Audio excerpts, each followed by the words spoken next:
Alors, bonjour et bienvenue à cette session sur la planification du nouveau curriculum en mathématiques 6e année.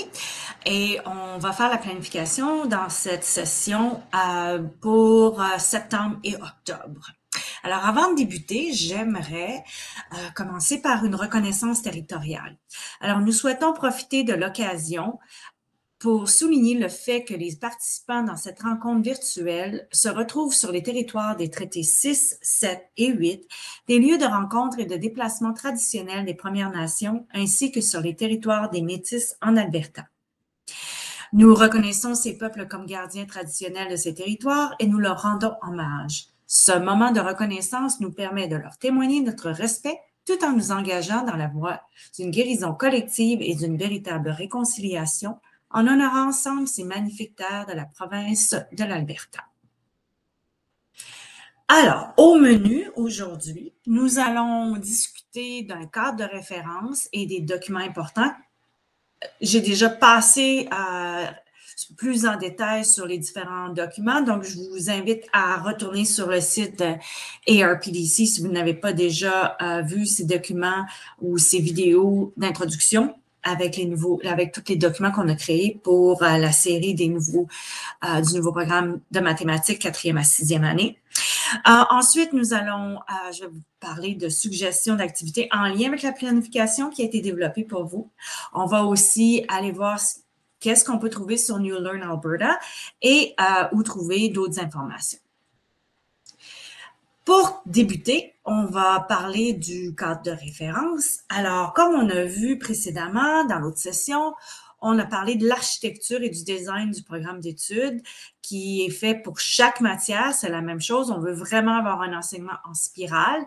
Donc, en mathématiques, on a des idées organisatrices suivies d'une question directrice et des résultats d'apprentissage.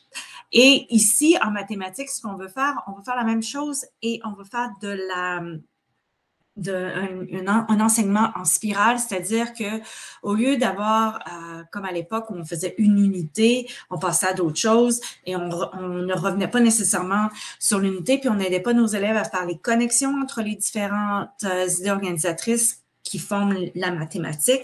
Alors ici, on va vous inviter à revisiter de façon régulière les différentes idées organisatrices et on va vous expliquer pourquoi qu'on fait ça, parce qu'il y a une raison pour ça. Alors, c'est ce que je veux vous expliquer ici, c'est par rapport à la recherche qui a été faite au niveau de l'enseignement explicite. Ce qu'on sait, c'est que quand on enseigne d'une façon explicite, il faut partir de ce que nos élèves connaissent déjà, les connaissances antérieures. C'est super important de faire du modelage pour nos élèves parce qu'on ne peut pas prendre pour acquis que nos élèves vont savoir nécessairement ce que ça veut dire. Il faut leur donner des opportunités d'avoir une pratique guidée et une pratique autonome.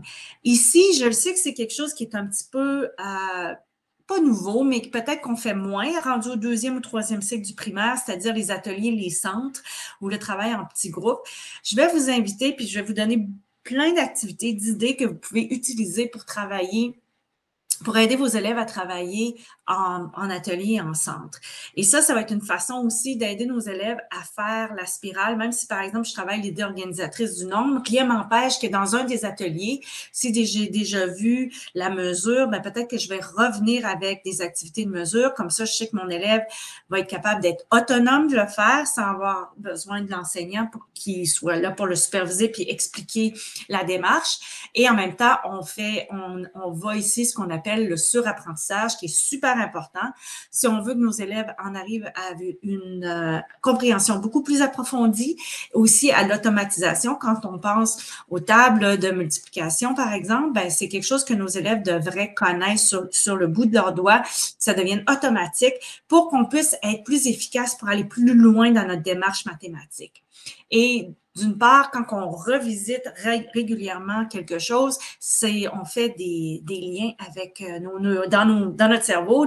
Donc, il y a une myélinisation qu'on appelle entre les différentes neurones et qui va nous amener vers la mémoire à long terme. Et comme ça, ben, c'est ancré dans notre cerveau. C'est pas quelque chose qu'à chaque année, si je revisite une idée organisatrice que je suis obligée de recommencer à zéro mais là, si on le fait de façon si c'est comme une autoroute qu'on a développée, ça va se faire beaucoup plus rapidement, puis on peut aller plus loin dans notre développement mathématique. L'autre chose qu'il faut aussi savoir, c'est qu'à la fin, il faut avoir une clôture où on est capable de peut-être aider nos élèves à faire des liens entre les différentes parties qui ont été enseignées. La métacognition, comment nos élèves apprennent les mathématiques, comment ils construisent la mathématique, comment ils pensent à la mathématique. Donc, ça, c'est quelque chose qu'on doit aussi enseigner à nos élèves parce que ça va les aider plus tard aussi dans leur apprentissage. Et on sait que si nos élèves ils se sentent compétents, ça va les aider aussi avec l'autorégulation. Donc, je vais être capable de gérer mon apprentissage moi-même. Ça, c'est tiré si vous voulez en savoir un petit peu plus, il y a un petit vidéo ici qui est très bien fait et qui explique comme un genre de bande dessinée, ce qu'est l'enseignement explicite. Alors, je vous ai expliqué en gros c'est quoi l'enseignement explicite parce que c'est ce qui va être à la base de l'enseignement. Ici, ce que je vous propose. L'autre chose qui est super important, c'est la manipulation et la résolution de problèmes. Ça va main dans la main. Alors, on sait que quand on utilise du matériel de manipulation, ça va permettre à nos élèves de faire des liens entre les grandes idées et les symboles mathématiques. Vous avez peut-être déjà entendu parler du modèle CRA, ou en français, c'est le 6, c'est-à-dire le concret imagé symbolique. Par contre, ici, ce qu'on voit, c'est souvent d'une façon linéaire. On va penser que nos élèves ont besoin de faire concret imagé symbolique, mais il y a un va-et-vient. Excusez-moi. Ici, un va-et-vient qui doit se passer entre les deux. Et j'aime beaucoup la vidéo ici, si vous voulez en savoir un petit peu plus loin, qui vient de Mike Flynn. C'est en anglais. Mais lui, il donne l'image que ces trois concepts-là sont en fait des îlots que l'on doit, nous comme enseignants, c'est notre travail, c'est d'amener nos élèves à développer des ponts entre les différents îlots. Alors, c'est pas une fin en soi d'en arriver à la pensée abstraite ou symbolique, mais que c'est pas nécessairement juste 1, 2, 3, mais qu'on va y revenir parce que peut-être que je suis arrivée à je suis capable de faire une pensée abstraite ou symbolique avec ce genre d'équation. Mais peut-être que je dois retourner à la représentation imagée pour m'amener un petit peu plus loin là-dedans.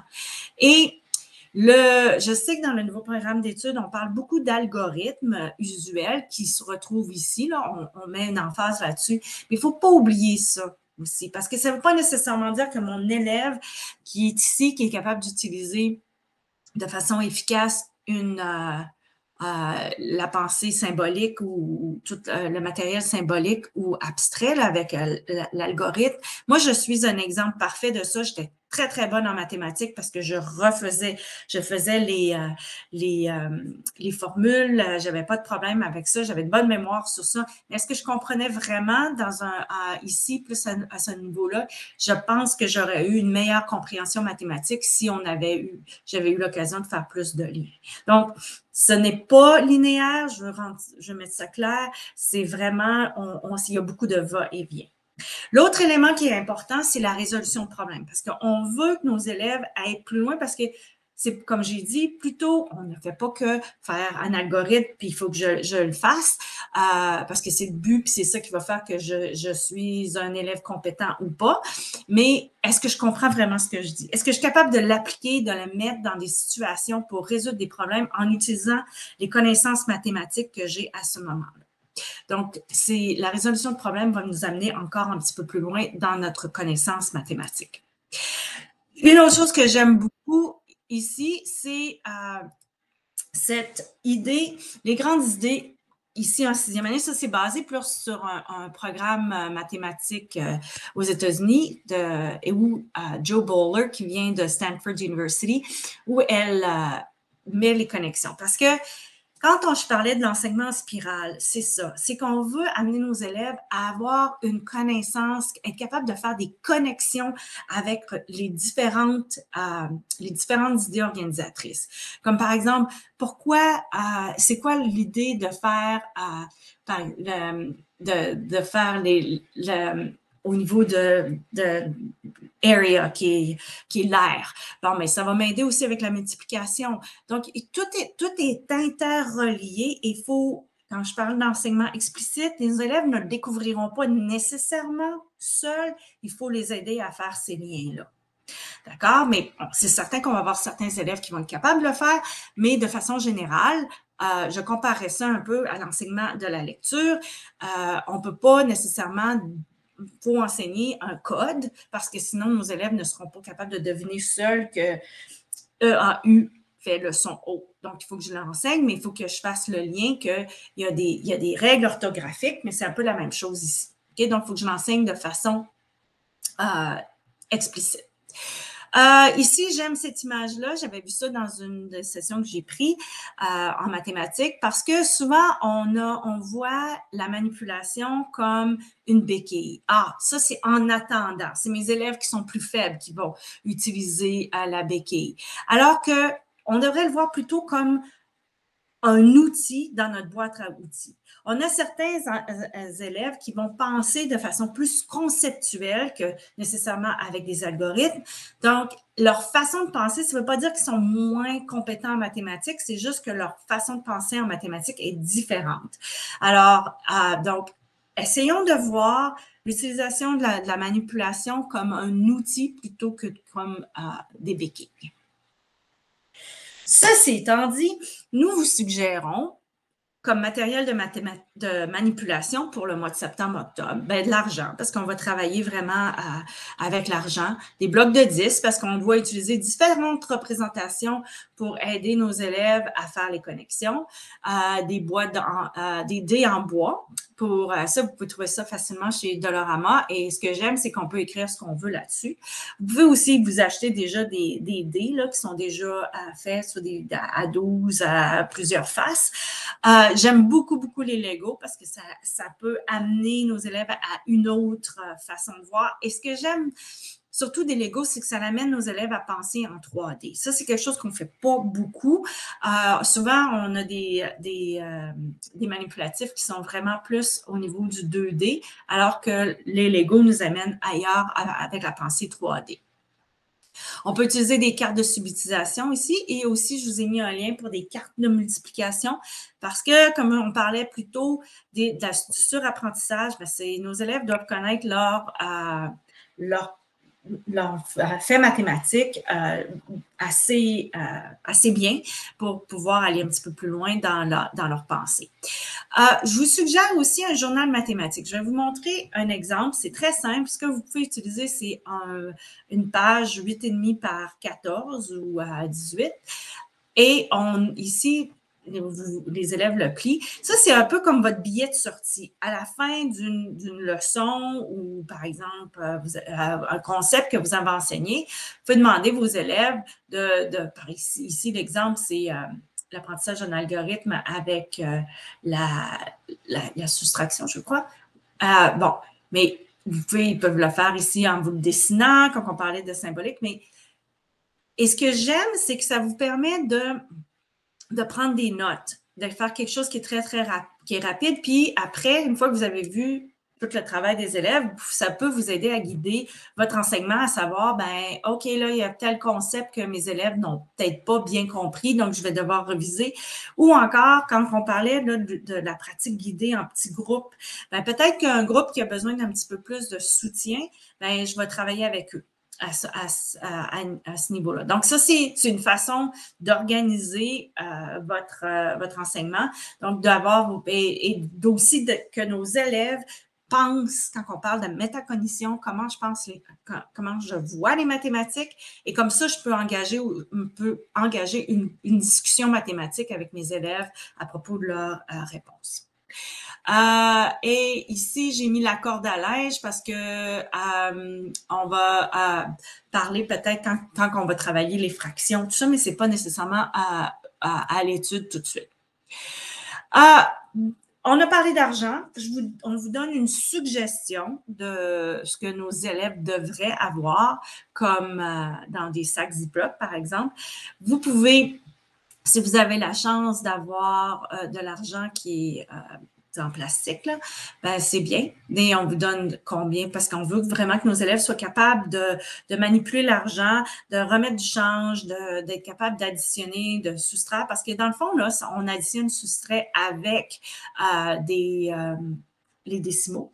Et l'autre chose, c'est que nos élèves aujourd'hui sont moins confrontés à l'utilisation de l'argent de façon tangible, alors que nous, peut-être dans notre génération, on avait l'argent. Là, maintenant, c'est beaucoup plus la carte de crédit, la carte de guichet. Donc, remettre du change, c'est pas toujours facile. J'ai remarqué que plusieurs jeunes vont se fier à la caisse enregistreuse si on va, par exemple, à l'épicerie ou peu importe l'endroit où il y a une caisse enregistreuse ou encore à la calculatrice. Mais c'est quand même quelque chose que nos élèves devraient être capables de faire. Si vous n'avez pas accès, par exemple, à l'argent, à des manipulatifs comme ça, vous pouvez toujours aller au Musée de la Banque du Canada, qui est vraiment un superbe site où pour toute la littératie financière, parce que ça fait maintenant partie de notre programme d'études, vous allez trouver plein d'activités par âge et vous pouvez aussi ici imprimer de l'argent. Et ce que je vous suggère, c'est de le photocopier en couleur et peut-être de le laminer et de le découper. C'est important que nos élèves soient capables d'utiliser l'argent comme forme de manipulation qui ressemble plus à la vraie argent. Parce que notre argent est fait, il y a une grandeur, OK? Mais la grandeur ne dépend pas de la valeur. Hein? C'est quand même intéressant que notre 10 sous est plus petit que notre 5 sous, mais en valeur, il est plus important. La même chose aussi par rapport à la couleur, ça va aider nos élèves. Et quand on regarde les billets, c'est la même chose, ça va nous aider à prendre conscience que la couleur va nous aider à déterminer la valeur de l'argent aussi. Voilà. OK, on va revenir un petit peu sur les documents importants. Donc, on avait vu dans la vidéo précédente, on a parlé des documents de comparaison qui sont déjà mis sur le site de ARPDC. Et vous pouvez voir, là, on a, comme on avait fait ça, là, on a numéroté notre programme d'études pour faciliter le repérage. Et on vous met ici, là, vous allez voir que je vais ressortir ces différents objectifs et résultats d'apprentissage sur ce dont on va travailler pour septembre et octobre. Donc, vous avez ce document-là. Vous avez aussi notre planification annuelle. Et j'ai fait une planification annuelle au niveau parce que pour moi, j'aimais le voir comme ça, là, plus en un coup d'œil. Comme ça me donnait une idée vraiment qu'est-ce que je travaille présentement et pourquoi? Parce pourquoi on l'a mis ensemble. Okay? Parce que là, on va travailler le mois de septembre-octobre, le nombre positif et négatif, les integers, comme on appelle, mais en anglais, mais en français, c'est les nombres entiers relatifs.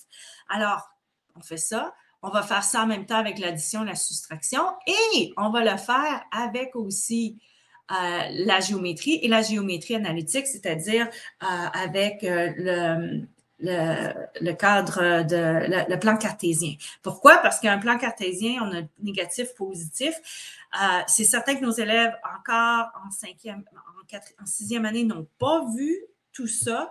Donc, on va prendre notre temps parce que vous, en sixième année, vous avez le défi de remplir les trous parce que il y a un gros, je dirais que vos élèves qui vont arriver en cinquième année avec l'ancien programme d'études et avec le nouveau programme d'études, il y a des trous qu'il faut remplir pour qu'on puisse arriver à nos objectifs à la fin.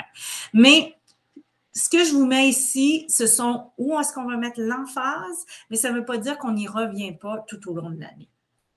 Mais je trouvais pour moi, c'est un visuel qui était plus facile qui me donnait plus de sens. On a aussi, comme je vous disais, le curriculum numéroté ici. Et un autre document qui a été créé pour vous, mais là, il n'a pas encore été finalisé, mais je vais vous montrer. C'est qu'il y a beaucoup de terminologie dans notre programme d'études, puis peut-être qu'on ne sait pas des fois qu'est-ce que ça veut dire, c'est quoi la grandeur des nombres, c'est quoi. Bon, vous avez, ce sont tous les concepts clés par idée organisatrice, comme par exemple, si je mets la géométrie, là, je vais parler de congruence. Qu'est-ce que c'est? Ça va me donner une définition, ça va me donner comme un contenu. C'est quoi ma définition ici, le dallage? C'est quoi le dallage? On en parle dans le programme d'études, c'est quoi? Donc, on vous a mis des liens. C'est interactif, c'est vivant. On va rajouter des liens au fur et à mesure qu'on voit qu'il y a un besoin. Si vous avez des besoins en particulier, faites-nous le savoir parce qu'on va essayer de... On veut que ça soit le plus user-friendly, comme on dit en bon français, pour que vous puissiez avoir accès, puis au lieu d'enlever tout le « Oh, qu'est-ce que ça veut dire? » Donc, vous avez... donc, c'est pour chaque idée organisatrice, vous allez avoir... ça, qu'est-ce que ça représente. Et comme par exemple ici, ben, ça vous donne des explications et ça vous amène à des sites là, comme par exemple AlloProf, qui explique très bien différents concepts. Alors, ceci étant dit, une fois qu'on a mis la table, vous comprenez où sont les documents, c'est quoi notre cadre de référence. Maintenant, on va en arriver à la planification. Septembre-octobre, c'est une suggestion. OK? Donc, on comprend qu'au début de l'année, septembre, il y a beaucoup, beaucoup de choses qui se passent dans les écoles. Vous avez à faire des évaluations souvent. Alors, il n'y a pas rien qui vous oblige que vous ayez terminé nécessairement au 30 octobre, que vous ayez fini tout ça. Là. Non, on y va avec où nos élèves sont. Alors, septembre-octobre, ce qu'on vous suggère, évidemment, on va commencer par le nombre, qui est une partie importante, évidemment, comme idée organisatrice en mathématiques. Alors, on va examiner la grandeur avec des nombres positifs et négatifs. Les integers, là, les nombres anti-relatifs. Alors, on va utiliser la droite numérique pour nous aider et on va aussi la direction, le gauche-droite. C'est super important. Et on va commencer aussi on va commencer surtout avec les nombres positifs en partant. Okay? Donc, ça va être plus facile.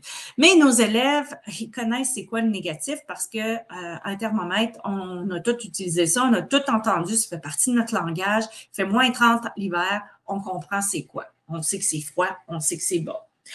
Okay? Donc, on va aussi faire la révision des faits mathématiques parce que nos élèves doivent les connaître jusqu'à 12 par 12 et on va l'utiliser avec différentes stratégies, donc avec l'argent. Au niveau de la géométrie, on va travailler la symétrie, mais on va aussi travailler une transformation en partant. Ici, on va travailler la réflexion, okay? L'effet miroir. Et en octobre, on vous suggère d'aborder la rotation. Okay? Et on va parler aussi du... oh, je me dis, OK. Voilà. OK. Maintenant, la géométrie analytique, c'est une nouvelle idée organisatrice, mais dans le fond, avant, c'était plus la relation et les régularités. Donc, on va parler ici on va parler du plan cartésien et parce qu'éventuellement, nos élèves vont devoir être capables d'utiliser le plan cartésien et de mettre les différentes transformations à l'intérieur du plan cartésien. Au lieu de commencer avec mes 4 quadrants, c'est-à-dire positif, négatif, négatif, négatif, négatif, positif, je vais commencer par un quadrant. Okay? Puis on va trouver aussi des activités qui vont aider nos élèves à faire aussi de la géométrie à l'intérieur d'un quadrant. Donc, si je suis capable de le faire dans un, ça va être plus facile plus tard de le faire sur les autres et de repérer dans mon plan cartésien. Et ça, là, on a fait que exposer nos élèves, on va y revenir plus tard dans l'année. Donc, ils n'ont pas besoin nécessairement d'avoir atteint ce but-là au mois d'octobre. Okay? Donc, on est vraiment à l'étape d'établir la base. On va parler aussi de l'algèbre avec, surtout ici, on va avec les faits mathématiques, mais aussi avec l'ordre des opérations. Okay? Donc, on doit travailler là-dessus en premier. Donc, pour ce qui est du nombre, les nombres positifs et négatifs, on va aller ici, on va voir notre premier objectif. Vous vous souvenez, quand on regarde dans la planification qu'on vous a faite, on a mis les compréhensions. On n'a pas mis les habiletés et procédures, ce qu'on va vraiment plus évaluer, et nos verbes qui nous disent qu'est-ce que ça veut dire. Exactement. Donc, et aussi le vocabulaire, quand je vais juste faire un rappel rapide, quand on a la terminologie y compris, ça veut dire que c'est obligatoire. Ce n'est pas facultatif, c'est obligatoire. Donc ici, ça dit y compris des nombres opposés. Donc, il faut enseigner à nos élèves c'est quoi un nombre opposé. La même chose ici, repérer des nombres négatifs dans un contexte familier, par exemple le thermomètre, y compris des contextes qui utilisent des modèles verticaux et horizontaux. Donc, mon thermomètre est vertical, mais aussi je peux utiliser une droite numérique qui est non, oui, horizontal, oui, c'est ça. OK, donc, vous voyez ici les termes, c'est super important. Il n'y a pas comme dans l'ancien programme où c'était un petit peu plus spécifique. Ici, il faut vraiment regarder les verbes et le langage qui est utilisé. Même chose ici, établir un lien entre des nombres positifs et négatifs, y compris des nombres opposés. OK? Donc, comparer et ordonner des nombres positifs et négatifs et exprimer la relation entre deux nombres, y compris des nombres positifs et négatifs en utilisant les symboles plus petits, plus grands ou égal. Voilà. Donc, ici, par exemple, quand on parle en anglais, on va utiliser le terme magnitude, mais c'est la grandeur d'un nombre. Okay? Donc, la distance entre mon point 0. Donc, ici, on voit des nombres opposés, 10 positif et moins 10. Donc, j'ai ma distance, ma grandeur du nombre qui est 10. Okay? On vous suggère pour travailler le nombre positif et négatif, de travailler avec la droite numérique à partir de 0. Okay? Ensuite, on peut le faire aussi verticalement et horizontalement. On veut aussi parler des nombres entiers et des inverses additives. Et j'ai une activité ici qui est la bataille des négatifs. Donc, c'est un jeu de cartes que vous pouvez utiliser et pour aider de 1 à 9, puis pour aider nos élèves, là, comme le rouge va être, je crois que ça, c'est celui-là qui est, donc c'est celui-là qui est une valeur positive ou une valeur négative. Donc, les cartes noires correspondent aux valeurs positives et les cartes rouges aux valeurs négatives. Donc, ils doivent être capables dans le fond, on fait la comparaison, puis on peut faire aussi l'addition en même temps. Mais vous voyez, c'est concret, c'est quelque chose que nos élèves peuvent utiliser. Voilà. Alors, comment enseigner les nombres négatifs positifs? On utilise une droite numérique, comme je vous l'ai dit, parce qu'on veut qu'ils visualisent. On peut utiliser aussi des régularités pour justifier les règles communes de soustraction et de nombres entiers, puis je vais vous montrer plus tard. On peut utiliser des compteurs pour aider les élèves à comprendre le concept de soustraction. Et on peut aussi utiliser, quand je vais vous parler du modèle de couleurs, on peut utiliser 2 couleurs différentes, une pour les nombres positifs et une pour les nombres négatifs. Ici, je vous donne un exemple de Allo Prof. Je trouve que c'est super bien fait, les nombres positifs et négatifs, les nombres entiers. Okay? Donc, c'est certain qu'on parle des nombres opposés. Qu'est-ce que c'est? Ça vous montre, c'est très visuel. Et vous avez ici, avec la droite numérique, comme dont je vous ai parlé, vous n'avez pas besoin là, ici de montrer à vos élèves que c'est le Z, là, le nombre entier positif et négatif. Puis ici, bien évidemment, on n'est pas obligé d'aller si loin parce qu'on n'est pas... les autres programmes à l'extérieur de l'Alberta, le positif-négatif, habituellement, ça commence pas avant la 7e année ou le secondaire, alors que nous, on a fait le choix didactique de commencer en 6e année. Donc, évidemment, la température, comme on voit ici, c'est mon modèle vertical. Et ça, c'est quelque chose qui est concret, donc qui font du sens. On va parler aussi d'élévation, le point le niveau de la mer. Et on va aussi qui est positif en haut, en montagne, et alors que quand je vais plus bas au niveau de la mer, je suis dans le négatif. Voilà. Donc, ça, ce sont des exemples que vous pouvez utiliser. Il y a un document qui est très, très bien fait de l'Ontario qui s'appelle En avant les maths et ils ont une progression qui vous... j'aime beaucoup leur cahier.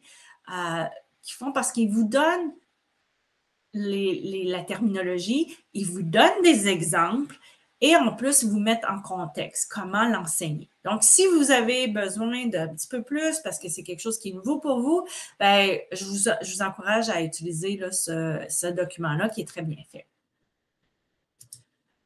On a évidemment, quand on parlait du modèle de la droite numérique, c'est important de faire comprendre à nos élèves que 0 n'est ni positif ni négatif, c'est un nombre neutre, alors qu'on a nos nombres entiers positifs, on pourrait utiliser le bleu, et nos nombres entiers négatifs qui sont rouges. Remarquez ici aussi, quand on va parler de nombres opposés, ça va aussi avec la symétrie en géométrie. Okay? Donc, quand je fais mon effet miroir, que j'ai mon axe, ben, c'est la même chose en même temps, parce que plus tard, je vais devoir utiliser aussi des nombres pour déterminer ma symétrie. Donc, la magnitude ou aussi la grandeur, c'est mes nombres opposés. Okay? Donc, ici, l'additif inverse, si j'ai 5 et moins 5, ben, je vais l'annuler puis ça va faire 0. Donc, c'est un peu aussi la balance, l'idée de la balance. On peut utiliser les Legos. Et encore là, ici, on utilise des couleurs. Assurez-vous que vos couleurs, là, si vous utilisez, par exemple, des jetons, vous utilisez des Legos, essayez d'utiliser la même couleur pour vos nombres positifs puis un nombre négatif. Ça paraît très de base, là, mais pour nos élèves qui ont peut-être un petit peu plus de difficultés avec ce concept-là, il ne faut pas les mélanger trop. Alors, on ne veut pas leur donner trop de surcharge cognitive. Donc, utilisez la même couleur. Et vous voyez ici, nos élèves peuvent utiliser là, sur la droite numérique pour représenter plus 4 ou moins 4. On pourrait aussi utiliser, ben, on a parlé tantôt du modèle avec la température, le thermomètre. On a parlé aussi avec la topographie. Il y a aussi l'idée du building, okay, qu'on a le sous-sol qui est dans les moins, et si je prends l'ascenseur, ben, je vais dans les plus. Okay? Donc, ça peut aider nos élèves à avoir une vision plus concrète de ce que c'est. Je pourrais utiliser les Legos aussi pour construire mon thermomètre. Okay? Et remarquez ici, il n'y a aucun nombre. Okay? C'est juste pour comprendre le concept. Après, j'ajouterai des nombres. Mais pour le moment, mes élèves, je n'ai pas besoin, en autant qu'ils comprennent que celui-là, il est plus chaud que lui, parce que mon 0 est ici. Okay? Je vous ai mis aussi des cartes à tâches. Oh, je ne les ai plus. Qui est ici. Oh, carte cachée. Ce sont des cartes, je vais vous mettre ça dans le programme, dans les documents. Donc, c'est toutes des cartes qui sont déjà là, qui sont faites pour vous, pour que vous n'avez qu'à imprimer et que vos élèves peuvent faire comme travail. OK, ma connexion Internet a un petit peu de difficulté. Un autre exemple, comment on veut rendre ça concret pour nos élèves. Alors, pourquoi pas ne pas utiliser l'argent? Donc, ici, il y a une description d'un compte bancaire. Parce que vous vous souvenez, dans vos programmes d'études, la littératie financière fait partie du programme d'études. Alors, pourquoi pas joindre l'utile à l'agréable et utiliser, quand on parle de résolution de problème, d'utiliser un problème ici avec le dépôt et le retrait à la banque. Donc, ça vous donne un exemple. Si Sarah avait 50 $ dans son compte bancaire et qu'elle voulait acheter quelque chose, ben, et qu'elle retirait 50, il lui resterait 0. Mais si jamais, par contre, si son compte donc, si par exemple, elle n'a rien dans son compte, ben, peut-être que ça va être dans les moins 50. OK? Donc, ça, c'est un exemple, comment on peut utiliser des exemples avec l'argent. Un petit mot ici sur ChatGTP. Vous pouvez, si vous allez sur ChatGTP, vous pouvez utiliser la fonction, et ça se fait en français aussi, de dire, par exemple, donne-moi un exemple de nombre négatif à résolution de problème, et il va peut-être avec l'argent, ils vont vous sortir peut-être un exemple. Si des fois vous cherchez des exemples puis que ça ne vous vient pas, donc c'est une idée que vous pouvez utiliser. On a quelques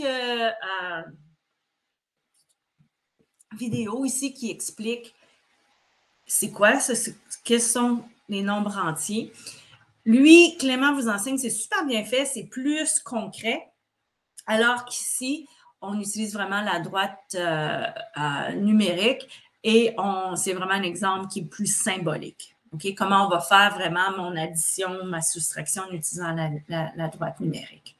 Donc, ça, ce sont des vidéos que vous pourrez regarder qui vous donnent une explication de comment enseigner les nombres négatifs et positifs. Donc, comme je vous parlais tantôt, au niveau du modèle des couleurs opposées, quand on va utiliser les couleurs avec des jetons que je peux utiliser. Je peux aussi utiliser des Legos, mais encore là, comme je vous disais, on peut utiliser, peut-être que j'utiliserai des bleus ici si j'utilise mes jetons bleus et rouges pour que ça soit plus constant pour nos élèves.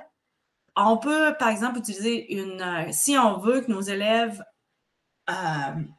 il y a un des objectifs qui est de classer, d'ordonner en ordre, d'ordonner évidemment, les nombres négatifs et positifs. Je pourrais le faire avec les Legos. Vous voyez ici, j'ai moins 4 parce qu'il est en rouge, moins 2, 2 et 4. Donc, ça pourrait être une façon très concrète de manipuler, de le faire. Puis après, je pourrais peut-être soit le dessiner ou encore, je pourrais écrire la représentation de ces nombres-là. On peut utiliser aussi les tuiles algébriques. Peut-être que vous avez déjà utilisé ça. Et encore là, ça peut vous aider ça peut aider nos élèves à visualiser c'est quoi. L'autre chose ici, là, un petit mot, parce que je viens de réaliser ça. Rouge et vert, peut-être que c'est pas la meilleure façon pour nos élèves qui sont peut-être daltoniens ou qui ont de la difficulté avec les couleurs. Allez-y peut-être avec un rouge et bleu. Ça va être beaucoup plus facile pour eux de distinguer entre les deux couleurs. Juste un petit aparté ici. Donc, quand je vous parlais des règles, ici, ça vient du livre Enseigner les mathématiques, notes didactiques de Louise Poirier. Alors, si deux entiers relatifs sont positifs, le nombre supérieur est celui qui a la plus grande valeur. Donc, par exemple, si j'ai 6 et 3, c'est deux nombres positifs, donc le 6 est plus grand. Par contre, si j'ai un nombre négatif, c'est celui-là qui est le plus petit qui va être. Donc, là, on est en train de changer la donne. Pour certains de nos élèves, ça va être facile, c'est pas un problème. Mais pour nos penseurs qui sont un petit peu plus rigides, ça peut paraître simple pour nous, mais pour eux, là, c'est comme là, je suis en train de leur dire l'inverse. Là, c'est plus ton nombre le plus grand parce que la représentation est différente. Okay? Donc, souvent, vous allez voir des élèves qui vont peut-être avoir un petit peu de difficulté avec ça. Parce qu'il faut vraiment qu'ils se fient au signe avec ça. Okay? Donc, et la même chose, si deux nombres entiers relatifs ont des signes opposés, le nombre positif est supérieur. Ça aussi, on change, là. On est en train de changer la donne parce que là, je suis en train de te dire que avant, on était dans le positif, puis 1 et 10, c'est évident que le 10 était plus grand. Mais là, je suis moins 10. Donc, vous voyez, c'est pour ça que c'est très, très important d'avoir un visuel avec ça. Et je trouve que pour ça, probablement que nos élèves qui ont peut-être un petit peu plus de difficulté, le modèle vertical va les aider un petit peu plus que le modèle horizontal. Parce que là, tu le vois plus. Puis peut-être le Lego aussi peut les aider à le faire ou encore des blocs unifixes. Peu importe, mais pour qu'ils voient vraiment, là, elle est où la différence. Donc, ici, quand on parle de grandeur ou de magnitude, je vous donne un exemple de leçon ici qui est fait par Khan Academy parce qu'on veut que nos élèves soient capables de faire des additions de nombres entiers et de s'en opposer. Alors, et on veut qu'ils soient capables de modéliser, c'est-à-dire de faire des modèles et d'additionner deux nombres entiers. Donc, ici, je trouve que c'est super bien fait. C'est certain que le français, c'est un peu plus français de France, mais quand même, vous avez une vidéo qui explique, ça vous donne des idées avec, par exemple, la droite numérique, c'est comment le calculer. Donc, si vous avez besoin, par exemple, d'idées, comment j'amène ça, parce que c'est quelque chose que je n'ai pas nécessairement fait, je trouve que c'est une belle façon, c'est très, très bien expliqué. Voilà. Et on a aussi, comme on a parlé, des modèles de couleurs opposées. Donc, ici, je crois que ça vient de Alloprof, évidemment. Et on regarde donc l'addition des nombres relatifs et vous avez la méthode avec la ligne droite, mais vous avez aussi la méthode avec les plus loin, méthode de la droite numérique, mais vous avez aussi la méthode plus long avec les jetons, avec les couleurs. Donc, vous voyez ici comment le faire. OK? Donc, l'idée ici, c'est de donner à nos élèves différentes façons pour représenter. Peut-être qu'il y en a pour qui ils n'ont pas besoin de ça, ils ont déjà un concept, et le concept est déjà très développé chez eux, mais pour ceux qui ont plus de difficultés, bien, il faut leur donner d'autres outils pour le faire. On peut utiliser aussi les tuiles algébriques, je vais vous montrer ici. Et encore là, quand je vous parlais de constance au niveau des couleurs, je vous suggère d'utiliser, si on a utilisé le rouge avec des jetons, par exemple, avec les Legos ou peu importe le type de manipulatif qu'on a utilisé, ben, restez dans la constance. Alors ici, j'ai choisi les tuiles. Ce sont des petites tuiles qu'on a qui sont plates, là, en rouge et blanche. Donc, je peux utiliser ma droite numérique. Alors ici, je sais que si je mets une rouge et une blanche, ben ça s'annule et ça devient une paire nulle. Okay? Donc, c'est une façon de le faire. On pourrait aussi le faire avec la même chose ici. Si j'ai trois... oh, j'ai fait une erreur ici, il faudrait que je le change. Donc, je devrais dire moins 3 et 2. Ben là, ce serait plus moins, ce serait moins 1. Donc, j'ai fait une erreur ici, je vais le changer. Et quand je parle de l'imagé au symbolique, mais l'idée ici, c'est est-ce que mon élève comprend? Je ne peux pas nécessairement dire que si je fais ça comme ça, si par exemple j'ai juste cette représentation-là, puis que je réponds à la question, est-ce que ça veut nécessairement dire que je comprends vraiment ce que je viens de faire? Peut-être pas. Peut-être que je comprends l'algorithme, puis je suis capable de le mettre en place, mais ça veut nécessairement dire que je comprends au niveau conceptuel qu'est-ce que ça représente. Donc ici, au niveau du deuxième objectif, là, au niveau des nombres, donc on veut que nos élèves soient capables de résoudre des problèmes en utilisant des algorithmes usuels d'addition et de soustraction. Donc, on peut travailler, j'ai une activité là on ne tiendra pas nécessairement compte des décimales tout de suite, mais on peut le faire avec l'argent. On peut échanger de l'argent. Okay? Donc, c'est ici, là, comme redonne-moi du change par rapport pour 5 $. Si j'achète quelque chose pour 2 et 50, combien tu me redonnes? On peut comparer des sommes d'argent. On peut aussi regrouper et démontrer des sommes d'argent de différentes façons. On peut utiliser avec des dés. On peut multiplier des dés. Donc, il y a différentes façons qu'on peut le faire. Ici, je me suis trompée parce que je ne devrais pas vous mettre ça ici. OK. Donc, je vais vous montrer ici, par exemple, une activité que vous pourriez utiliser pour réviser les faits mathématiques ou encore, puis là, on travaille sur une façon de faire une résolution de problème aussi. J'utilise 2D et puis je vais multiplier par, supposons j'ai 1 et multiplié par 3, donc c'est 1 et 3 ici. Je vais le dessiner ici. Donc, c'est mon système de l'air et et vous avez ici toute la description en français, ça c'est en anglais, mais c'est une façon aussi de représenter pourquoi je fais des multiplications, ça représente quoi? Et ça va m'aider aussi dans ma géométrie plus tard.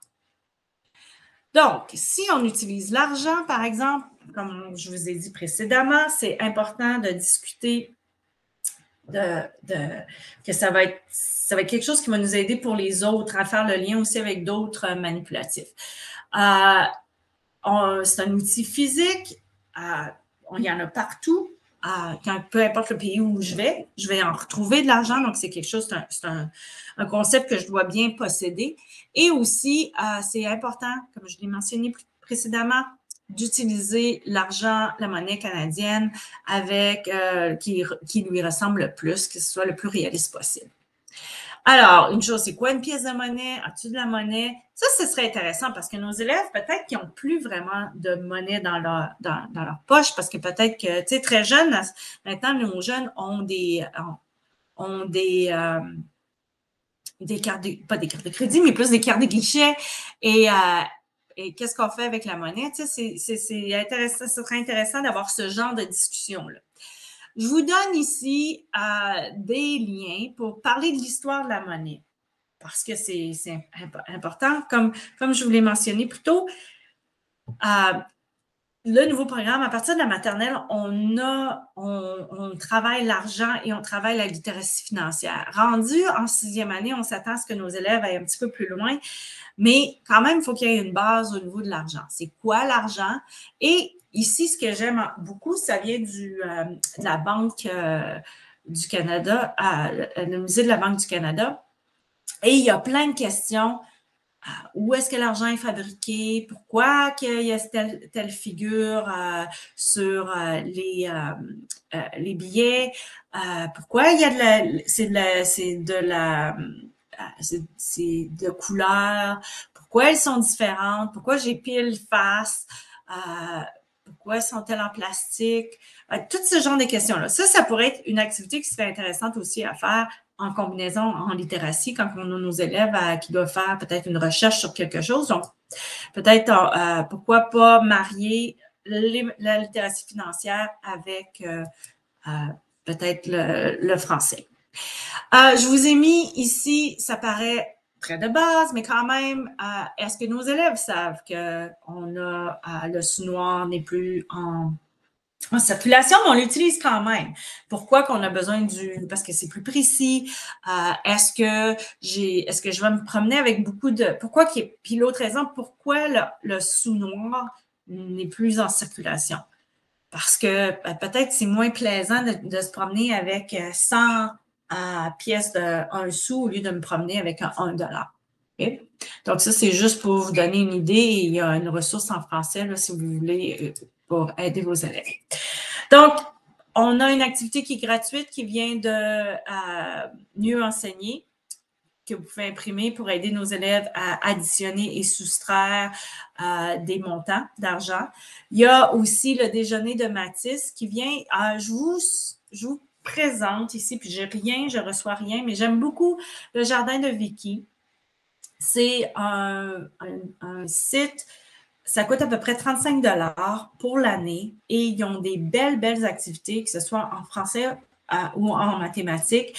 Il y a beaucoup d'activités qui ressemblent le programme de mathématiques au Québec ressemble beaucoup à celui-là de l'Alberta. Donc, vous allez trouver beaucoup d'activités que vous pouvez utiliser. C'est bien fait, la qualité est bonne et si vous comparez à combien d'argent peut-être que vous dépensez sur Teachers Pay Teachers, puis la qualité, on ne sait pas toujours.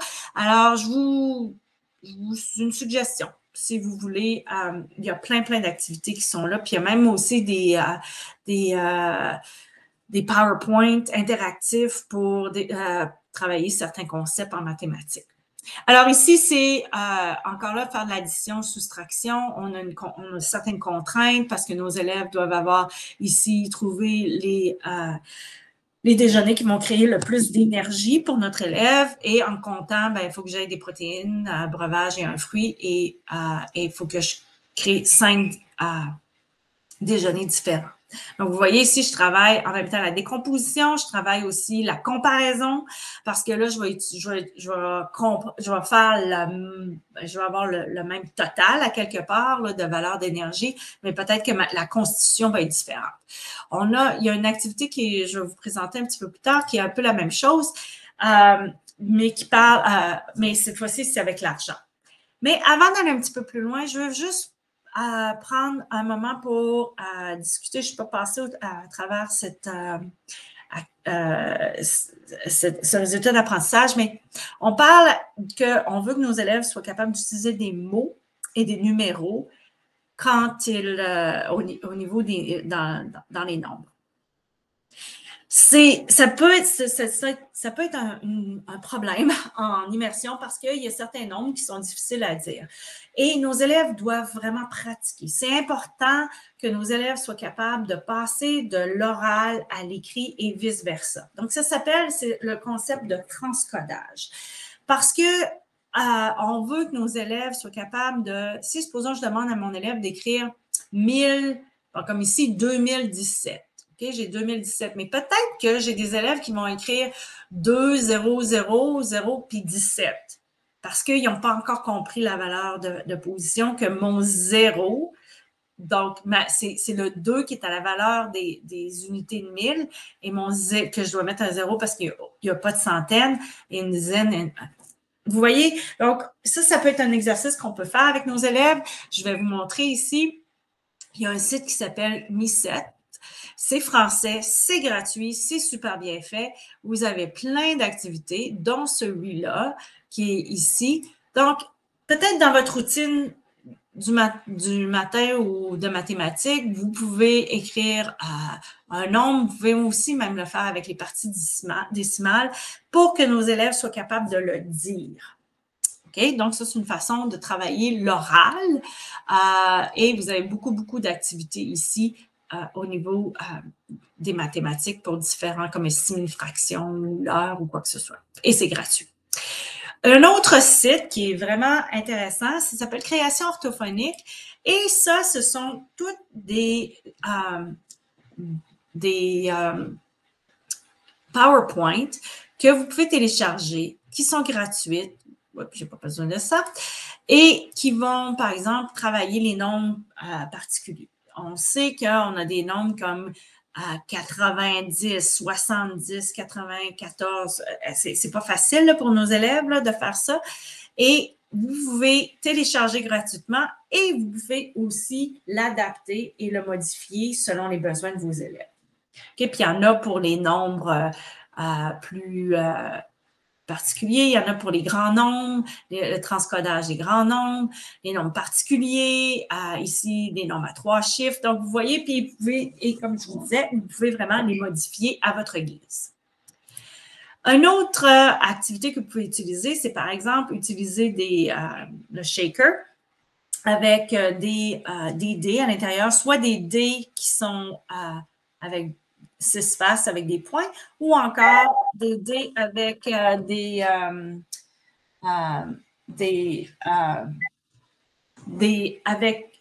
des nombres. Donc, ça serait peut-être quelque chose qui pourrait être utilisé.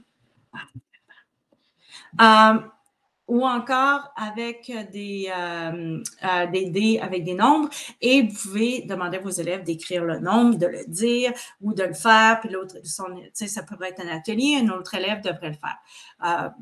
Vous l'écrivez, l'autre élève doit le dire. Ça peut aussi, et on peut utiliser ça aussi pour faire des additions répétées ou encore quand on travaille la priorité des opérations. Le bingo, le fameux bingo qui est super intéressant parce que et c'est pas nécessairement vous qui devez dire les nombres, ça peut être vos élèves qui peuvent nommer les nombres. Puis là, ici, c'est 1 à 1000, alors que ça pourrait être peu importe le nombre. J'ai aussi une autre activité ici qui est avec des cartes, encore là, pour lire et écrire des nombres naturels. Donc, moi, je pourrais, comme en équipe de 2, je pourrais piger une carte, nommer le dont je dois le dire, et mon partenaire devrait l'écrire ou quoi que ce soit. Donc, c'est une façon de le faire qui est plus ludique, puis travailler les nombres, le transcodage. Voilà. Maintenant, nous allons passer à la valeur de position. Quand on parlait de l'utilisation de l'argent, ben, on peut utiliser l'argent pour nous aider avec la valeur de position, surtout quand on parle des dixièmes et des centièmes. Okay, vous voyez ici, il n'y a aucun nom, aucun titre ici, ça ne dit pas centième, dixième, unité. Donc, c'est juste jouer avec ça et on peut faire du regroupement aussi à partir de ça. Donc, éventuellement, je vais mettre une virgule ici Mais je ne suis pas obligée de commencer comme ça. Je veux vraiment que mes élèves manipulent, puis peut-être qu'ils vont commencer à faire des liens. Une petite note ici, nos élèves doivent connaître la différence en français et en anglais. Donc, en français, c'est avec une virgule, alors qu'en anglais, c'est avec un point. Et faites attention quand vous achetez des choses, par exemple, je vais vous montrer un exemple que j'ai. On doit mettre, c'est en français, mais il y a l'erreur qu'on n'a pas mis l'argent avec une virgule. Voilà. Alors, une autre activité qu'on peut faire avec l'argent, on peut demander à nos élèves de nous montrer l'argent. Là, ici, c'est avec des sous, on peut travailler et on peut leur demander de nous faire de différentes façons et peut-être la façon la plus efficace. Peut-être que 103 sous ou cents, OK? Ce n'est pas la meilleure façon de le faire en comptant 103 sous. Peut-être que 1 dollar et 3 sous, c'est la façon la plus simple parce que ça va être le moins pesant dans ma poche, OK, à apporter. Donc, c'est d'amener nos élèves à penser comme ça, mais c'est quand même correct de le faire avec 103 sous, mais est-ce que je suis capable de le démontrer de différentes façons? Pour ce faire, je pourrais utiliser un tapis comme ça que vous pouvez imprimer et vous pouvez demander, vous écrivez un montant ici, vous demandez à aux élèves de le représenter de différentes façons. C'est important aussi de le faire peut-être en grand groupe où chaque élève peut faire une représentation et puis de comparer avec d'autres. Puis c'est comme ça que nos élèves aussi peuvent apprendre. C'est pas juste de nous, mais c'est des autres élèves qui peuvent apprendre puis comparer puis dire ah ouais toi tu l'as fait comme ça, moi je l'ai fait comme ça et le pourquoi. On a aussi cette façon-là qui est plus au niveau numérique. Donc, on peut utiliser pour faire 40 sous. Montre-moi de différentes façons. On peut le faire avec des nombres plus grands, avec, par exemple, comme 8576. Est-ce que tu es capable de me faire avec l'argent? Si me le représenter. Une activité qui est comme aussi un peu une résolution de problème, qui utilise comment créer un repas santé. Donc, il y a un tapis ici, vous allez avoir de l'argent. Et vous avez certaines contraintes. Donc, vous devez avoir des protéines, des légumes, un fruit, une collation, une boisson, et vous devez, à l'intérieur, par exemple, je vous dis, pour 6 $ vous devez me créer un déjeuner. Donc, donc nos élèves doivent le faire. Et comment ils vont en arriver à faire ça? Donc, et quelles sont les différentes façons qu'ils peuvent le faire? Et une chose ici, c'est une activité qui est sur Teachers Pay Teachers, comme je vous disais tantôt. Il n'y a pas on n'a pas mis la virgule pour les dollars. Donc, peut-être je vous suggère je vous dis de vous assurer de mettre la virgule entre le nombre entier et les décimaux. Voilà. Donc, ça peut être, on va déjà plus loin, puis on peut toujours ajouter certaines contraintes pour amener nos élèves à penser plus loin et à retravailler le concept d'addition, multiplicité et de soustraction des nombres décimaux. La géométrie analytique, je les ai mis ensemble parce que ça va ensemble, je trouve. On regarde ici ce que nos élèves qui vont vous arriver en 6e année. Dans l'ancien curriculum, il n'y avait pas vraiment de référence au niveau de la symétrie, de réflexion et la symétrie de rotation. Donc, on va commencer par ça. Donc, quand on parle dans le modèle que je vous présentais en début de présentation, tout ce qui a attrait aux connaissances antérieures, donc, avant d'aller aux objectifs qu'on doit être capable de faire à la fin, de le faire dans un plan cartésien, commençons donc par ce que nos élèves ont besoin d'avoir. Donc, on va retourner un peu en arrière. On va travailler la symétrie de réflexion et de rotation. Et ici, puis là, parce que nos élèves doivent le faire à travers la congruence, c'est-à-dire la transformation. Et donc, mais il faut avoir les bases. 5e année, il n'y a aucun contenu sur le plan cartésien. Donc, c'est totalement nouveau. Donc, on va commencer par la représentation, le repérage, même pas des polygones, mais on va commencer des points pour qu'on soit capable ensuite de le faire avec des polygones, puis de faire, comme on disait, la symétrie avec la congruence, le déplacement, la translation. Parce que ça, à la fin, c'est ce qu'il faut en arriver à faire. Comme je vous disais, mes connaissances antérieures, qu'est-ce que mes élèves connaissent déjà? Donc, ils ont déjà vu par exemple, une translation ou une réflexion, une rotation à la fois, mais pas nécessairement dans un plan. Okay? Ils l'ont fait. Et ils l'ont fait avec une seule transformation à la fois. Alors qu'en 6e année, on doit être capable de le faire avec plusieurs. Donc, il nous arrive avec une compréhension de ça. Maintenant, donc, on sait qu'en 6e année, on veut parler de réfléchissant, c'est mon verbe qui veut dire la réflexion, en faisant tourner une figure sur l'autre. Okay? Donc, on va utiliser le papier calque pour nous aider. On veut aussi que nos élèves soient capables de faire par rapport à l'axe de symétrie, par rapport à la réflexion et la rotation. Donc, premièrement, en septembre, on va travailler plus sur la réflexion et ensuite, on va travailler sur la rotation. Okay? Donc, on veut vraiment modéliser ça. Ici, vous avez, encore là, ça vient de l'Ontario, vous avez une activité, j'espère que ça va. Je vais fermer quelques. OK, vous avez différentes activités. Donc, vous voyez ici comment que ça vient avec le raisonnement géométrique. OK, nous, on ne le fait pas tout de suite. On va le faire ici. Vous allez aller dans la position et déplacement. Donc, quand on parle de coordonnées, on va être capable de le faire de comprendre en premier c'est quoi mes coordonnées. C'est pour ça que j'ai mis la géométrie analytique avec. Mais si on regarde ici, au niveau des réflexions, des rotations, donc on a des exemples. C'est quoi? Ça, c'est une translation. OK? Alors ici, on va en arriver à ce que nos élèves soient capables de faire des réflexions. Et en diagonale aussi, OK? Pensez-y, là, il y a plusieurs axes de symétrie.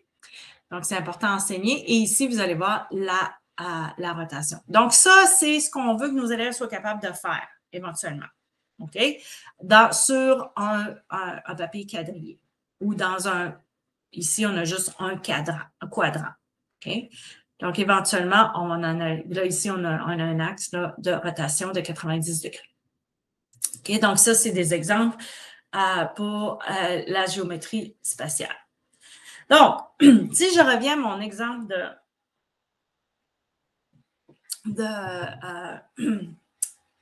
au début de ma session, quand je parlais du modèle de concret, imagé, symbolique, c'est un peu ce genre de progression que je voudrais. Okay, pour en arriver là. Mais vous vous souvenez, on va faire des ponts, on va revenir, on va peut-être retravailler. C'est pas linéaire, mais je vous suggère d'utiliser le géoplan pour aider.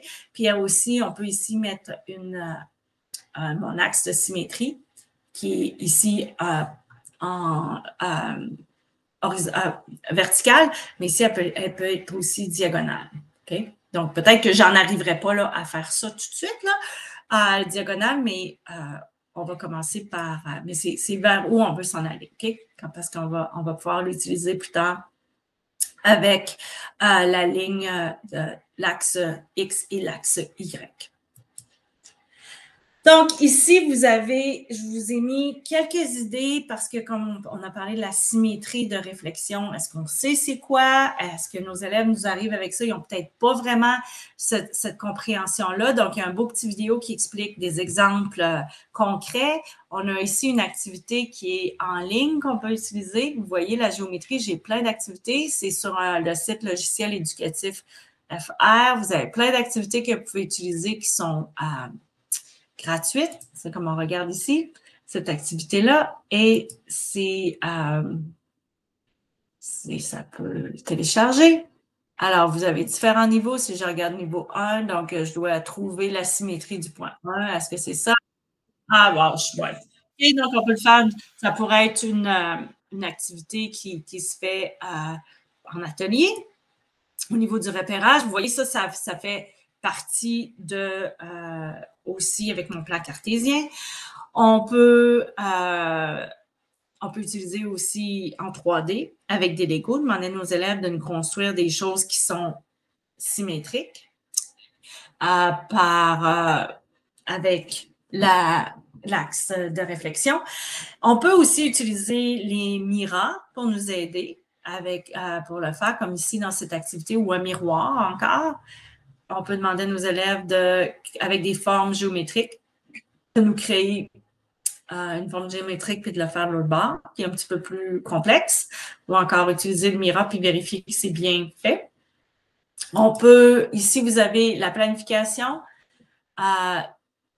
Vous allez ouvrir la ressource et vous pouvez voir là, toute cette démarche au niveau de l'enseignement de la symétrie. Ça vous donne des exemples: apprentissage guidé, apprentissage partagé, apprentissage autonome, comme je vous avais parlé là, du système là, plus explicite. Donc, ils ont plein d'activités ici, puis ça vous donne des idées aussi là, pour enseigner la symétrie. Vous avez aussi, vous pouvez seulement utiliser des formes, puis en papier, puis déplier, puis décrire, mais vous pouvez aussi utiliser des formes qui sont un petit peu plus complexes que le rectangle ou le carré pour en arriver. Donc, ça, c'est un exemple, puis comment en arriver pour faire la symétrie. Puis, vous voyez ici, il y a différents axes de symétrie. Mon rectangle, il y en a 2. Mon triangle, il y en a plusieurs. Donc, faire découvrir à nos élèves les différents axes de symétrie. Voilà. OK. OK, la rotation, quand on parle dans le plan cartésien ou encore dans mon papier quadrillé, sur mon papier quadrillé, si vous avez accès à votre école, à la Chenalière, à 7e année, on parle vraiment là, de la page 325 à la page 329, c'est vraiment les rotations dans le plan cartésien. Vous voyez, ça, c'est quelque chose qui était utilisé en 7e année, mais il y a beaucoup, beaucoup de choses qui sont intéressantes là-dedans. Vous avez aussi encore Khan Academy qui vous offre voyez-vous, la rotation. Moi, ce que je trouve bien, c'est qu'on peut le voir. Ici, c'est mon centre de ma forme et que je fais, et là, définir une transformation. Quand on parle des transformations, c'est quoi? C'est ça, c'est un petit peu plus complexe, là, mais il y a différentes... donc, il y a peut-être des choses que vous devez regarder, mais qui vous donnent des fois des exemples là, que vous voulez montrer aux élèves à ce que c'est la rotation ou encore à la réflexion. Donc, on a parlé ici, quand on parle du mouvement, parce que là, on a parlé du plan cartésien, on veut éventuellement que nos élèves soient capables de localiser un point sur le plan cartésien à partir des coordonnées du point. OK? Donc, on va leur donner les coordonnées, puis ils vont devoir le mettre. On veut qu'ils soient capables de faire un lien entre mes axes, mon axe horizontal, vertical et mon axe vertical. On va être capable de modéliser un polygone dans un plan cartésien. Mais on va commencer par un cadran parce que sinon, ça va être un petit peu trop complexe. L'activité que je vous ai présentée précédemment, avec la course jusqu'à 100 ou 144, là, le coloriage d'une grille, peut aider nos élèves à avoir... à manipuler le papier quadrillé. On peut faire, je vais vous montrer plusieurs activités de repérage dans le quadrant 1. On a ici Allo Prof qui vous explique super bien c'est quoi le plan cartésien. Moi, je vous dirais que pour nos élèves ici, là, on va aller en 6e année, c'est quoi le plan? Peut-être que je n'irai pas tout de suite là, mais je vais vous suggérer d'aller 3e, 4e année parce que là, on parle vraiment du plan cartésien, mais un quadrant. OK? On commencerait là et après, on va un petit peu plus loin dans l'autre plan. Hop. Avec les quatre quadrants. On a encore ici, en avant les maths, qui vous offre une façon d'enseigner avec comment enseigner le repérage dans un quadrant. Okay.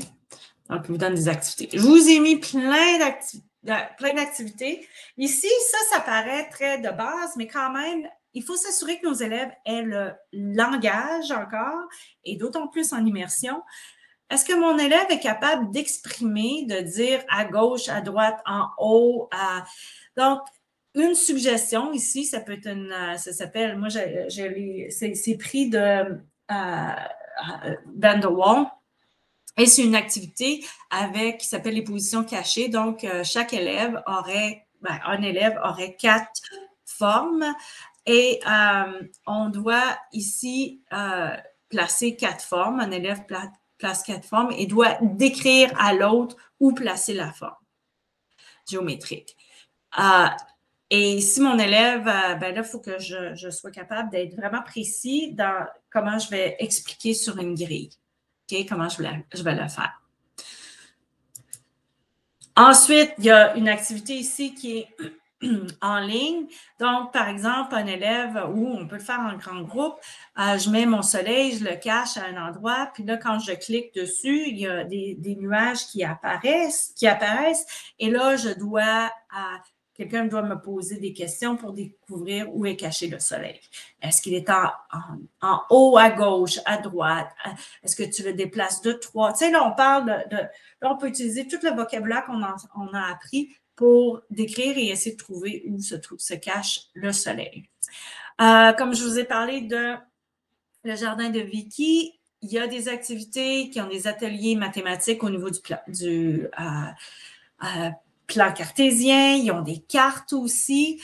Vous avez ici, c'est une activité qui est gratuite et qui vient du Centre Franco en Ontario. Ils ont des belles activités. Vous avez par exemple, à la fin, peut-être qu'est-ce qu'on voudrait faire une ville cartésienne, faire des images. Donc, ça vous donne, vous avez toute une progression. Vous avez aussi le jeu la bataille navale là, ou encore battleship qu'on appelle, où il y a une autre terminologie, on appelle toucher et couler. On peut le faire comme ça, on peut le faire ici, ça c'est mieux enseigné, elles sont gratuites. On peut le faire aussi avec le Lego, créer un quadrant comme ça et placer un point à l'intérieur et peut-être demander aux élèves de le reproduire ou encore avec les coordonnées, une fois que j'ai mis les coordonnées, il y a le jeu évidemment. On peut aussi le faire, je vais revenir ici, on peut le faire par le mouvement. Par exemple, si dans ma classe, je mettais des lignes ou les tuiles, là, si vous avez des planchers comme ça, et vous pouvez mettre des coordonnées, puis demander à vos élèves pour se rendre à la porte, ben, tu dois monter de 3, faire une translation à gauche de 3. Donc on utilise le langage, on les fait bouger, on leur donne une expérience concrète, puis une fois qu'ils vont le mettre sur le papier, on espère que ça va les avoir aidés. Donc, comme je vous dis ici, cette activité-là, je pourrais utiliser une grille, je pourrais aller à l'extérieur. Septembre, octobre, c'est parfait. Je peux créer une grille. Et on peut demander aux élèves une activité avec donner secrètement les coordonnées, une série de coordonnées. L'élève sera ensuite à l'endroit indiqué. Les autres élèves doivent dire c'est quoi peut-être le point, où est-ce qu'ils sont. Quand on est rendu meilleur avec un quadrant, ben, on pourrait le faire aussi avec les 4 quadrants. Voilà. Ici, j'ai... Pourquoi que ça ne fonctionne pas?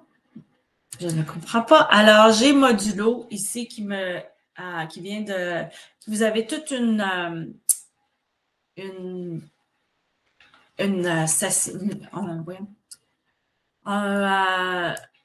ça vient de... Je crois que c'est Saint-Albert, puis ils ont mis tout... C'est super bien fait. Vous avez vraiment là, tout construit une figure avec le plan cartésien, comment en arriver. Donc, il y a vraiment des exemples concrets. Donc, c'est quelque chose que vous pouvez aller voir. On peut aussi simplement utiliser une feuille de papier avec du papier quadrillé. On peut utiliser des coordonnées parce qu'il faut leur enseigner. Donc, comment est-ce que tu peux me mettre ça? Est-ce que tu pourrais me faire peut-être, on pourrait demander à nos élèves de dessiner aussi, comme ça, parce que on va l'utiliser ici parce que en pliant, parce qu'éventuellement, quand on va en arriver, bon, on peut utiliser ça avec les translations, les transformations, je veux dire, parce que, je ne l'ai pas mis dedans, mais éventuellement, on va utiliser la même chose, mais on va le plier en 4. Comme ça va nous donner une délimitation là, précise des 4 quadrants. Donc, ici, quand on parle on veut faire que nos élèves soient capables de faire une translation, une réflexion, une rotation, mais on n'a pas besoin de tout faire maintenant parce que, comme je vous disais, on va y revenir au mois de décembre, mais à ce moment-ci, ce qu'on veut, c'est que nos élèves soient capables de repérer, qu'ils soient capables de comprendre l'axe des Y, X, qu'ils soient capables de comprendre aussi c'est quoi réfléchir, c'est quoi la réflexion, c'est quoi la rotation.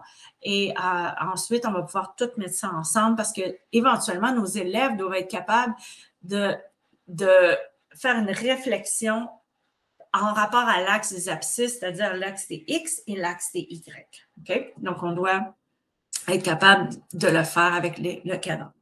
Donc, par exemple, un exercice de rotation que je pourrais faire, c'est que je pourrais utiliser un papier quadrillé, soit de 0,5 cm ou 1 cm, c'est selon.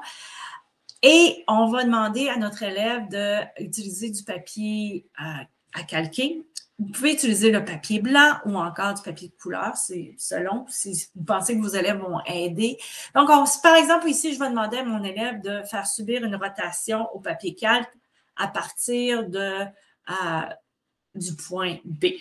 Okay, si je voulais. Donc, ce que je vais faire, c'est que sur mon papier calque, je vais calquer la forme géométrique et je vais la mettre, par exemple, à partir du point B. Puis là, je vais faire ma rotation. Je peux leur demander que mon point A devrait être rendu à 7, donc, je pourrais déterminer un point où est-ce que je veux que le point A se retrouve.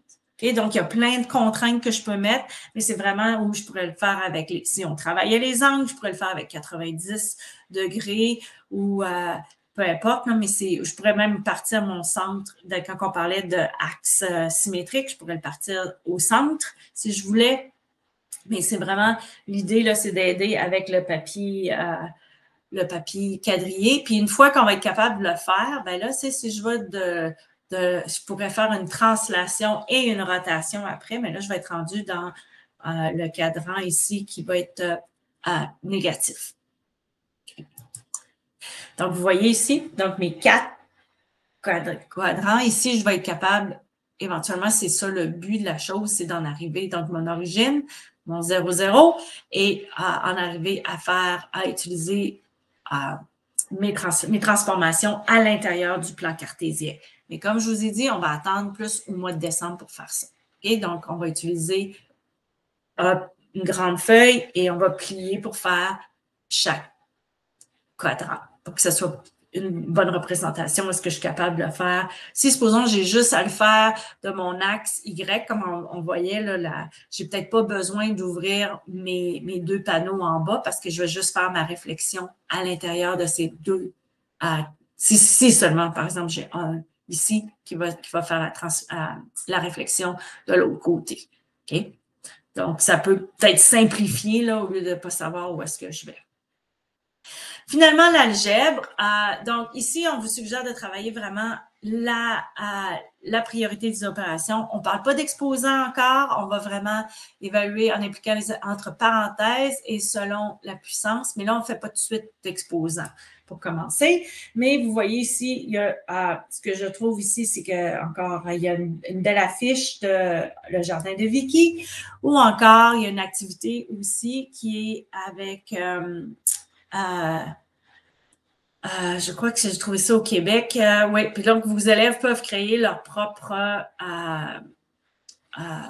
équations et créer, vous voyez ici la démarche, et utiliser et répondre aux questions et créer leurs propres équations tout en suivant la priorité des opérations. Voilà. Alors, ici, juste rapidement pour réviser les multiplications, on a plein d'activités. On peut avoir un bingo, on a GKIA. Moi, je trouve que c'est super bien parce que encore là, ça fait parler nos élèves. On a des exercices ici de mathématiques. Ça, cette activité-là, je l'aime bien, mais c'est sûr que je vous donne un modèle, mais vous pouvez créer le vôtre. Les activités ça s'appelle coin-coin, là. Mais tu sais, comme on plie une feuille, puis on peut jouer, puis là, on fait 1, 2, 3, 4, dis-moi un chiffre, un nombre, 1, 2, 3, 4, puis là, tu rouvres. Et là, peut-être nos élèves peuvent créer ça, peut-être eux-mêmes. Ça fait réviser les faits mathématiques, puis en même temps, on peut créer des petites questions mathématiques pour aider nos élèves à répondre à des questions. Donc ça, celui-là, il est déjà fait, mais rien ne nous empêche d'en créer nous-mêmes. Je veux juste vous montrer ici, ça s'appelle Lire, écrire et compter. C'est un site français, c'est gratuit. Et vous avez plein d'activités mathématiques. Ici, c'est le Mistigris des tables de multiplication. Vous avez la description ici. Où on doit le jeu, comment le jouer. Et on peut le télécharger gratuitement. Vous n'avez qu'à l'imprimer et le laminer. Il y a plein d'activités, comme si vous allez dans la boîte à jeux, vous avez plein d'activités qui sont en français et en mathématiques. Vous voyez ici. C'est certain que les niveaux sont à l'européenne, mais quand même, il y a des thèmes là, que vous pouvez utiliser pour comme l'heure ou encore il y a des choses sur les fractions, les décimaux. Donc, c'est un beau site, puis c'est gratuit, puis c'est très bien fait. D'autres activités aussi pour travailler la multiplication, juste pour faire la révision. Ici, c'est une activité, je ne sais pas si vous connaissez, Theresa Wills. C'est une spécialiste de didactique en mathématiques des États-Unis, mais qui travaille beaucoup en ligne. Et ça, c'est une activité où on utilise plein d'activités qu'on peut télécharger qui sont gratuites. C'est un petit vidéo. Si vous allez sur theresawills.com, Games, vous allez voir plein d'activités qui sont déjà faites. Et ici, on utilise des cartes. Le petit vidéo vous explique comment faire. Et l'élève le premier élève qui va faire 4 coins. Donc, ça prend de la stratégie en même temps, puis c'est qui va gagner. On a un jeu, moi, quand j'étais jeune, je jouais beaucoup à ça. Ça s'appelle Ferme la boîte. Vous avez la version ici avec, si vous voulez acheter, vous voudriez acheter le jeu, là. Donc, vous avez qui vous explique toute la description, la mise en jeu. Et je vous ai mis aussi la version imprimable, c'est-à-dire avec la feuille de papier, pour aider nos élèves c'est une autre façon de réviser là, les tables de multiplication. Et c'est encore là, ça vous fait une activité qui est intéressante au niveau des ateliers autonomes. Donc, ça, c'est quelque chose, vous autres, vous voulez travailler avec des petits groupes sur un concept qui n'a pas été encore bien intégré. Donc, les autres peuvent travailler sur des activités qui sont plus autonomes. On peut utiliser aussi les Lego pour travailler nos matrices en multiplication. Donc, avec des dés, la première personne qui va terminer sa matrice, vous pouvez le faire avec une plaquette. Si vous avez une plaquette, c'est comme une grille de 100. Mais vous pouvez aussi utiliser l'image. Je vous ai mis, donc vos élèves peut-être qui vont le faire. Peut-être que vous pouvez les amener aussi à le faire à le colorier et ensuite à le faire de façon symbolique, d'écrire la phrase mathématique, comme par exemple, ce serait 2 fois 3 ici, donc ça représente un peu comme le jeu que je vous ai montré plus tôt avec la grille de 100, là, le premier à 100 ou à 144. C'est une façon de le faire. Une autre activité pour travailler les nombres et la valeur de position avec les Lego, on a plein de... ça, c'est à peu près 3 $. Le lien il est ici. Et vous allez avoir différentes façons de travailler avec les Lego, la valeur de position. Vous avez différentes cibles, mais encore là, l'élève vous avez avec les 1000, vous avez avec les 10 000, vous avez avec jusqu'à 100 000, vous avez aussi avec les décimaux et pour écrire des nombres et travailler la valeur de position. Okay? Ça, c'est quelque chose qui doit se faire assez régulièrement. On a déjà vu ça. Finalement, je vais vous montrer que sur New Learn Alberta, il existe des activités qui sont déjà là. Il y a des guides d'enseignement, Jump Math en 6e année. Donc, je vous ai tous mis les liens qui vont avec ça. C'est certain que pour ici, quand on regarde la géométrie, angle, polygone et symétrie, dans ce document-là, la ressource en ligne, il y a seulement la catégorie G5-14 qui s'applique à ce qu'on fait présentement.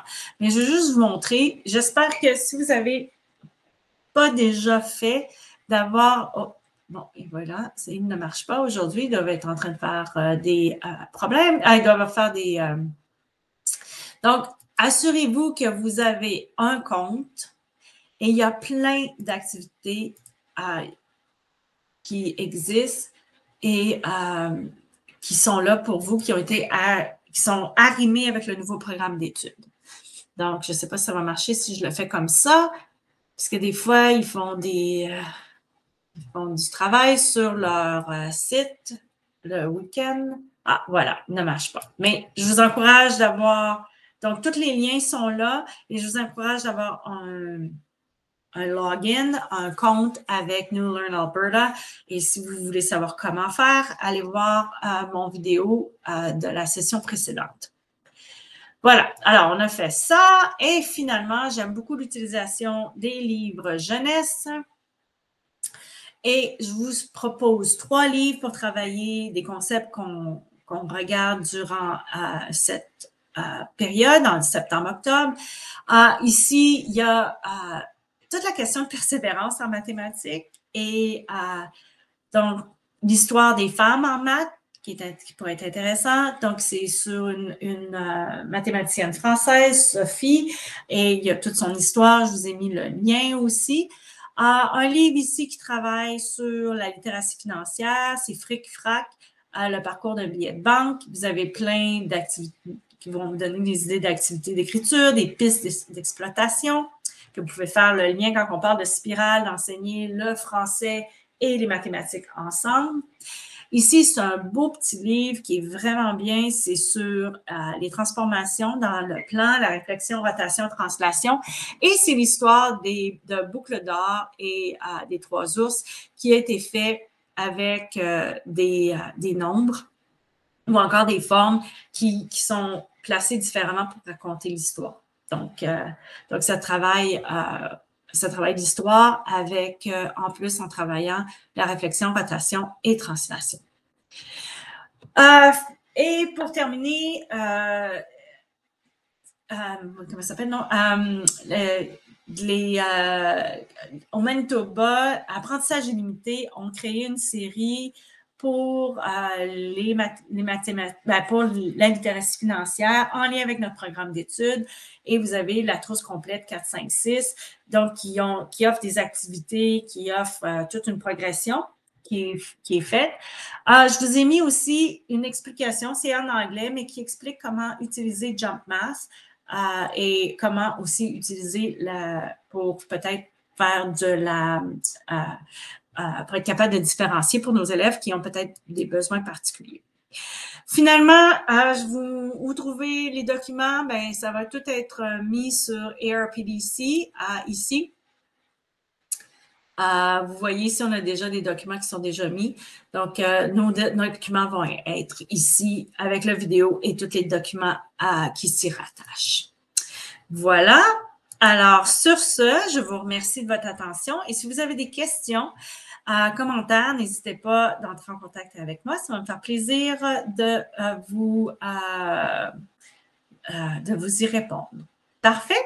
Alors, et l'autre chose que je voulais vous dire, si vous voulez continuer la série pour l'année prochaine pour la planification, je vous invite à aller sur le site de ARPDC et de vous inscrire pour la série qui va commencer au mois d'octobre. Alors, au plaisir de vous revoir. Bye!